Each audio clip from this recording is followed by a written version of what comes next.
याद रखो कि अल्लाह ताला ऐसे शख्स की दुआ कबूल नहीं करता जिसका दिल दुआ के वक्त गाफिल और बेपरवाह हो।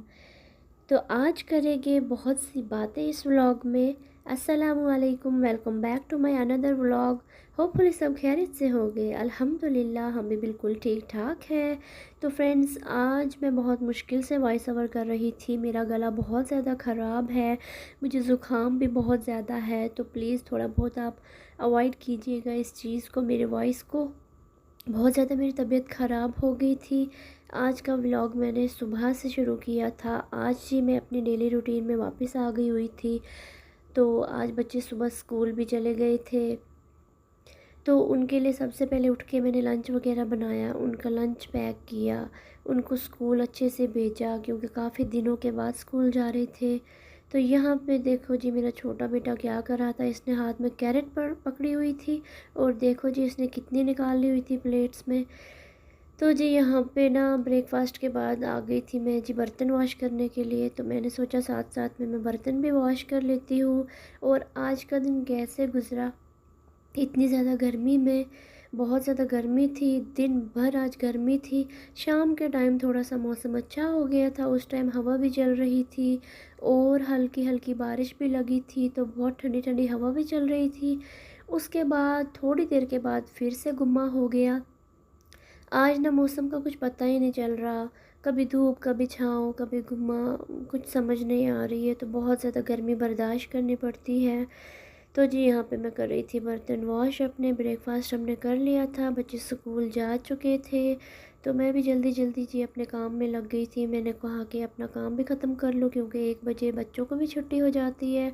उनके आने से पहले पहले ही मेरा अगर काम ख़त्म हो जाए तो बहुत अच्छी बात है। तो फिर बच्चों के साथ ना टाइम स्पेंड भी करना चाहिए क्योंकि फिर बच्चे बिल्कुल अपने आप को अकेला समझने लगते हैं। बच्चों के साथ टाइम स्पेंड करना बहुत ज़्यादा ज़रूरी होता है। तो जी यहाँ पे कर रही थी मैं अपना गैस स्टोव साफ़, जो कि मैं रोज़ ही करती हूँ। तो बर्तन वॉश करने के बाद मैंने ये वाला काम पहले कर लिया था। मैंने कहा कि गैस स्टोव वगैरह कुकिंग से पहले ही मैं अपना साफ़ कर लूँ। आज बनाने थे मुझे बैंगन, वो भी सिंपल तरीके से। तो सब्ज़ियाँ जो होती है ना, सब्ज़ियाँ बिल्कुल सिंपल तरीके से बनानी चाहिए। तो जैसे कुछ हमने अच्छा बनाना हो या मेहमानों के लिए या मीट वगैरह बनाना हो, चिकन वगैरह बनाना हो, तो उसमें अगर आप थोड़े बहुत मसाले ऐड कर भी देते हैं ना, तो उनमें तो ज़रूरत भी होती है डालने की। तो सब्ज़ियाँ वगैरह आप सिंपल बनाओ ना, सब्ज़ियों में तो बिल्कुल सिंपल ही अच्छी रहती है सब्ज़ियाँ, क्योंकि सब्ज़ियों का एक अपना ही फ्लेवर होता है। तो उसमें हमें ज़्यादा इंग्रेडिएंट डालने की ज़रूरत नहीं होती है। यहाँ पे सारी सफाई मैंने कर ली थी जी। आज मैंने अपने टैप वगैरह भी धो लिए थे। वैसे तो मैं रोज़ धोती हूँ, पर 2 दिन से मैंने नहीं धोया हुआ था, तो मैंने वो भी धो लिया। उसके बाद जी यहाँ पे मैंने अपनी छोटी मोटी चीज़ें रखी हुई थी। तो ऑयल डिस्पेंसर वगैरह और ये जो फ़ास्ट फूड का सामान होता है वो रखा हुआ था, तो मैंने यहाँ पे साफ़ कर लिया था अच्छे से, उनको भी क्लीन कर लिया था। तो उसके बाद मैंने सारा सेट कर लिया, फिर अपनी अपनी जगह पे मैंने वापस लगा दिया था। साथ साथ अगर ये कर लो काम, जो जो आपकी आंखों के सामने होता है, आपको नज़र आ रहा होता है कि कौन सी साइड गंद पड़ी हुई है, साथ साथ में अगर साफ़ कर लेते हैं ना, तो हमें ऐसा नहीं होता कि फिर हम महीने के बाद डीप क्लीनिंग करें या हफ्ते के बाद डीप क्लीनिंग करें। हम अगर साथ साथ काम अपना साफ़ करते रहे, चीज़ों को क्लीन करते रहे, तो हमें डीप क्लीनिंग की ज़रूरत नहीं पड़ती है फिर उसके बाद। तो जी यहाँ पे मैं आपको दिखा रही थी कि अपना स्विच बोर्ड मैं किस तरह साफ़ कर रही थी यहाँ पे। तो मुझे करंट से बहुत डर लगता है। मैंने ब्रश पकड़ा था, उसके बाद अच्छे से क्लीन कर लिया था जी। उसके बाद मुझे डर लग रहा था कि मैं गीला कपड़ा ना लगा दूँ इसके ऊपर। तो फिर ना मैंने अपने हस्बैंड से कह दिया था कि आप इसको साफ़ कर दो सूखे कपड़े से, तो उन्होंने साफ़ कर दिया था। तो यहाँ पे देख सकते हैं आपके स्विच बोर्ड अब कितना चमक रहा था, बिल्कुल अच्छा हो गया था। वीडियो में आपको इतना गंदा ये नहीं लग रहा होगा पहले जबकि मैं साफ़ कर रही थी, इसमें बहुत ज़्यादा चिपचिपा कुछ लगा हुआ था। तो उसके बाद ये अच्छा हो गया। तो यहाँ पूरा मेरा किचन हो गया था क्लीन। और ये मैं लाई थी बेकिंग पैन। तो आज मैं क्या बनाने वाली हूँ, और मैं फ़र्स्ट टाइम बनाने वाली थी ये, बच्चों के लिए मैंने बेकिंग केक बनाना था। तो मैंने सोचा कि आज मैं ट्राई करके देख लेती हूँ मेरे से बनेगा या नहीं बनेगा। तो साथ साथ मैं वीडियो भी रिकॉर्ड कर रही थी। मैंने सोचा कि अगर मेरे से बन गया तो मैं आपके साथ शेयर कर दूँगी, अगर नहीं बना तो मैं इंशाल्लाह अगली बार ट्राई करके आपके साथ शेयर करूँगी। तो यहाँ साथ साथ मेरा काम भी हो रहा था। तो जी बच्चे बहुत आगे पीछे कभी कोई चीज़ रख देते हैं, तो फिर हमें समेटने में बहुत ज़्यादा टाइम लगता है। काम करने में इतना टाइम नहीं लगता सफाई वगैरह में, जितना कि चीज़ें समेटने में लग जाता है।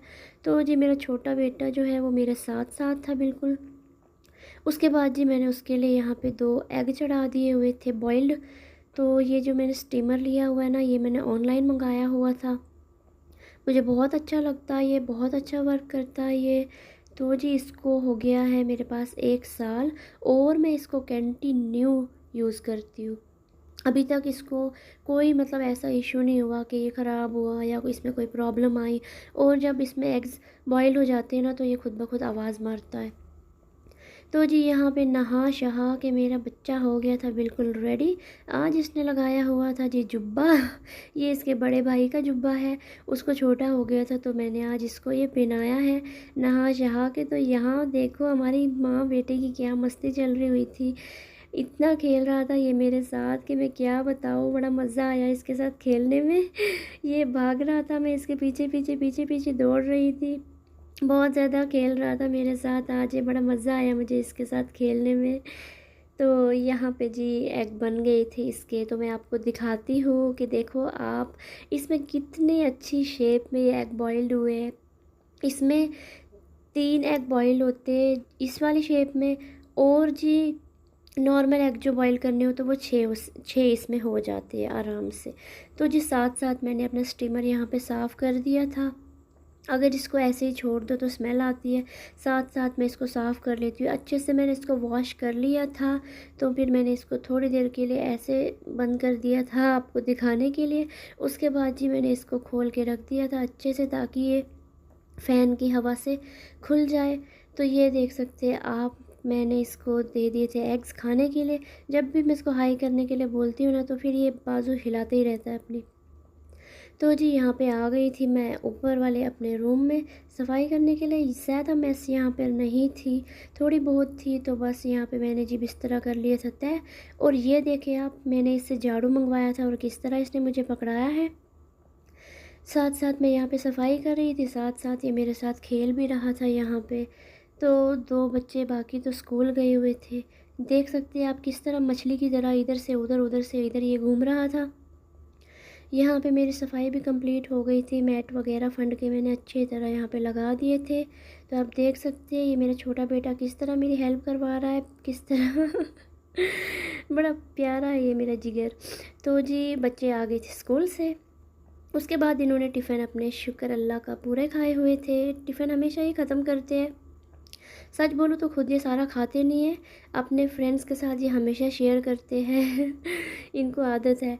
तो शेयर करके खाना खाना भी चाहिए। और मैंने इन्हें सिखाया भी है कि अगर आपका कोई दोस्त है तो आप शेयर करके खा सकते हैं। उसके बाद ये टिफ़िन मैंने यहाँ पे सुखाने के लिए रख दिए थे। इनका पानी इसमें निकलता रहता है, तो पूरी नाइट में ऐसे रख देती हूँ, सुबह ये अच्छे खासे सूखे होते हैं और इनमें स्मेल भी नहीं होती है। यहाँ पे आज आ गए थे जी हमारे बैंगन। ये मेरे हस्बैंड लेके आए थे, तो मैंने सोचा आज मैं बैंगन की सब्ज़ी बना देती हूँ। तो यहाँ पे मैंने कट कुट करके सारे रख लिए थे फिर अच्छे से। तो मैंने सोचा कि आज भाई बिल्कुल सिंपल तरीके से बनाती हूँ, ना ज़्यादा टेंशन वाली बात होगी तो ना कुछ। तो मैंने आज बिल्कुल सिंपल तरीके से बनाए थे इनको। तो यहाँ पे मैंने टमाटो वगैरह काट लिए थे अच्छे से, उसके बाद मैंने ऑनियन भी काट लिए थे यहाँ पे। तो साथ साथ गर्मी भी बहुत ज़्यादा लग रही थी मुझे, तो मगर मैं क्या करती, फिर काम तो करना है। कुकिंग वगैरह करते टाइम तो ज़्यादा गर्मी लगती है, और सफाई करते टाइम भी बहुत ज़्यादा गर्मी लगती है।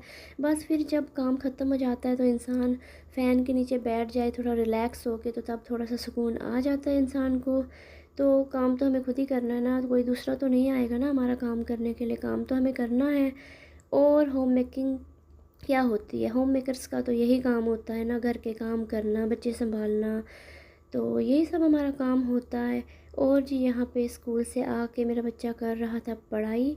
तो इसका सुबह टेस्ट था, तो मैंने इसको कहा था साथ साथ में रीडिंग भी करते जाना ताकि आपको याद भी हो जाए। यहाँ पे मेरे बैंगन बिल्कुल रेडी हो गए थे। तो यहाँ पे मैंने बीच में पपीता खा लिया था, थोड़ी देर मैंने रिलैक्स किया। उसके बाद जी ये बटर है, मैंने इसको मेल्ट कर लिया हुआ था पहले ही। तो उसके बाद मैंने इसमें डाल दिया है जी शुगर पाउडर, ये मैंने मिक्सी में पीसा था। उसके बाद जी मैं इसको कर लूँगी मिक्स। तो आपको ना इसको बीटर से ही मिक्स करना है। मुझे लगता है कि मिक्सी में इतना अच्छा मिक्स नहीं होगा, बीटर से बहुत अच्छे तरीके से हो जाता है। तो मैंने यहाँ बीटर से ही कर लिया था, इसको अच्छे से मैंने मिक्स कर लिया था। इसमें है जी शुगर और बटर। इसको मिक्स करने के बाद ना आपने डाल देने इसमें एग। तो एक एक करके डालने, एक एग डालेंगे, फिर इसको मिक्स कर देंगे, इसको हम अच्छे से मिक्स करेंगे। फिर हम एक और एग डाल देंगे, उसके बाद फिर से हम इसको अच्छी तरह से मिक्स कर देंगे जब तक ये मक्खन की तरह सॉफ्ट ना हो जाए। उसके बाद जी इसमें डालेंगे हम मैदा। फिर जी हम इसको भी अच्छे से मिक्स कर लेंगे। उसके बाद जी मैंने डाला था कॉर्नफ्लोर 2 टेबल स्पून, और फिर डाल दिया था बेकिंग सोडा 1 टेबल स्पून। उसके बाद फिर हम इसको अच्छे से मिक्स कर लेंगे जब तक ये अच्छे से मतलब मक्खन की तरह ना बन जाए पूरा। उसके बाद जी ये बीटर का मैंने नीचे वाला पार्ट डाल दिया था धोने के लिए। तो यहाँ पे देख सकते हैं आप, ये पूरा रेडी हो गया था। ऑयल लगा लिया था मैंने बेकिंग पैन में, थोड़ा सा हल्का सा ऑयल लगाना है और अच्छे से ब्रश के साथ उसको ना हमने फैला देना है। तो एक कढ़ाई ले लेनी है आपने, आपके पास जो भी हो ना, बड़ा और खुला बर्तन होना चाहिए। इसको फिर हम ढक देंगे बिल्कुल लो फ्लेम पे। और इसके ऊपर ना कोई भारी चीज़ रखनी थी तो मेरे पास थी नहीं, मैंने वही रख दिया था। तो 45 मिनट्स के लिए हम इसको पकाएंगे अच्छी तरह लो फ्लेम पे। उसके बाद आप देख सकते हैं मेरा केक बन के यहाँ पर रेडी था अल्हम्दुलिल्लाह। तो मुझे पता नहीं था कि इतना टेस्टी बनेगा, वो भी पहली बारी में। तो इंशाल्लाह अगली बार मैं इसमें वनीला एसेंस भी डालूँगी, मिल्क पाउडर भी डालूँगी और कोको पाउडर भी डालूँगी। इंशाल्लाह अगली बार अच्छे से बनाऊँगी। यहाँ चढ़ा दी थी जी मैंने नमकीन चाय। तो मैंने सोचा अब केक बना लिया है तो बच्चों को साथ में नमकीन चाय भी दे देती हूँ। लिप्टन चाय पी पी के ना पक गए हम। यहाँ पे चाय भी रेडी हो गई थी मेरी। उसके बाद मैंने चने रख दिए थे सोख करके, ये मुझे सुबह बनाने थे। आज का व्लॉग मेरा यहीं तक था। दुआओं में याद रखा करें। अल्लाह हाफ़िज़।